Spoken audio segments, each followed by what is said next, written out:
আমি আপনাদেরকে মন জয় করার জন্য বিরাট কোনো খাওয়া দাওয়ার ব্যবস্থা করি নাই, কারণ আমি জানি আপনারা আমাকে ভালোবাসেন। আমি আপনাদের পেশার মানুষ, আমি আপনাদের পেশার মানুষ, বুঝছেন? সব লাইভ বন্ধ আছে তো।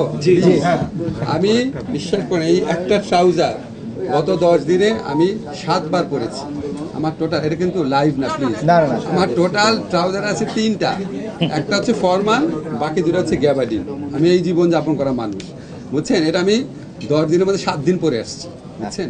সো আমি ওরকম জীবন যাপনে বিশ্বাস করি।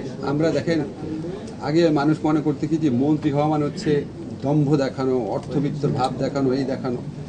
আমি চেষ্টা করব, আমি নিজেও কৃচ্ছতার জীবনে বিশ্বাস করি। আমাকে দেখে নিশ্চয়ই বুঝতে পারছেন। লক্ষ টাকার ঘড়ি তো দেখছে, আমার ঘড়ি নাই।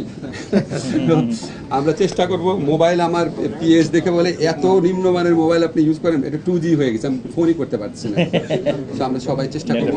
আপনাদের কাছে আমার একটা রিকোয়েস্ট থাকবে, প্লিজ দেখেন, জীবনে অনেক কষ্ট করছেন সাংবাদিকতা করতে গিয়ে। আমার অনেক পরিচিত সাংবাদিক চাকরি হারিয়েছে, খুব কষ্ট লাগে দেখে। একটা ছোট্ট সত্য কথা রিপোর্ট করার জন্য চাকরি হারিয়েছে, সারাক্ষণ নিগ্রহের মধ্যে থাকেন, আপনাদেরকে চাকরিচ্যুত করা হয় কথায় কথায়। আপনারা প্লিজ একটা উদ্যোগ নেন, এই একটা সুযোগ। আপনারা চাপ সৃষ্টি করেন, সাংবাদিক ইউনিয়নকে এক হইতে হবে। আপনারা চাপ সৃষ্টি করেন, প্রেস ক্লাবে যে সমস্ত সকল সাংবাদিককে সদস্যপদ দেওয়া হয়েছে, আপনারা জানেন হোয়াট আই এম মিনিং। আপনারা তাদের থেকে প্রেস ক্লাবকে মুক্ত করেন। সৎ এবং মানে সত্যিকারের জার্নালিস্ট আছে যারা, তারা যেন থাকে।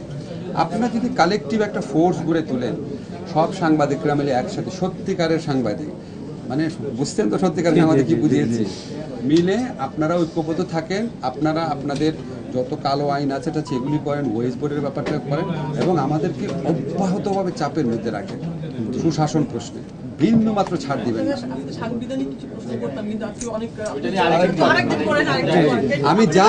আমি যা উদ্যোগ দিব ইন কোর্স অফ টাইম আপনাদেরকে অবহিত করবো, তখন করেন। একটু টাইম